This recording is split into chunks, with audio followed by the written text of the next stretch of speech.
We live in a world filled with tension, generated by opposite forces. If you're a leader at any level, you know the constant tug of war between today and tomorrow. You've got long term goals and monthly targets. You've got to improve people's efficiency and motivate them. You must be honest, but you can't tell everybody everything. We call this thinking paradoxical thinking, and great leaders are masters at this. They hold two opposing forces in their heads at the same time. I met Jorgen Vig Knupstorp, the CEO of Lego Group in Denmark, several years ago, and he taught me a lot about paradoxical thinking. Lego is a company famous for their block toys. You remember when you were a kid that sparked the curiosity of millions of children?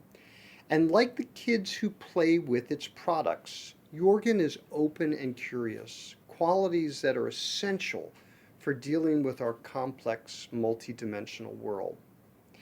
Instead of relying just on linear, either or thinking that attempts to apply logic and rules to all situations, Jorgen used paradoxical or both and thinking, which is essential to his leadership.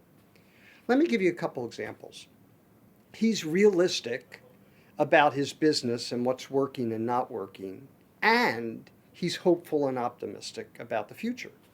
He's constructive and respectful with his people, and he's impatient about their performance.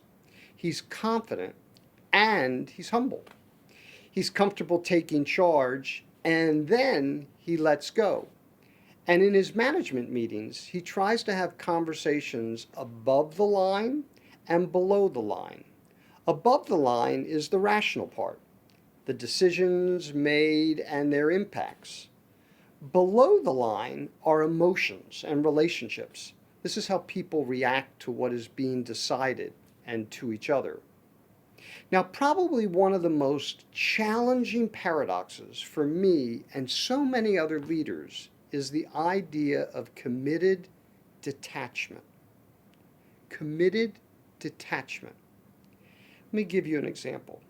As leaders, we have goals and dreams.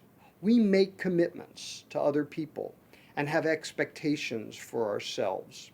Our commitments give us energy and they propel us through hard times. But we also need detachment. Being detached is the dispassionate part of your thinking. Being detached means that you know that you're going to get blindsided at one time or another, and that there is often a broader context for understanding life and events. Being detached makes sure that your emotions don't hijack you with anger or disappointment. And with detachment, you don't get so enamored with an idea or a course of action that you're unable to course correct when it's needed.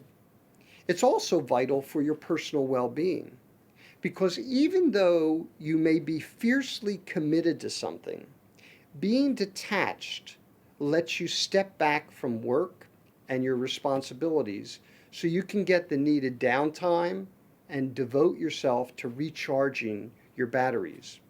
I know when I stumble on this, I try to remember the great advice from Miguel Ruiz, who is the author of the Four Agreements. 95% of what happens in the world has nothing to do with you. It has to do with the other person. And you can always be successful if you keep your goals high, but don't get too tangled up by your expectations.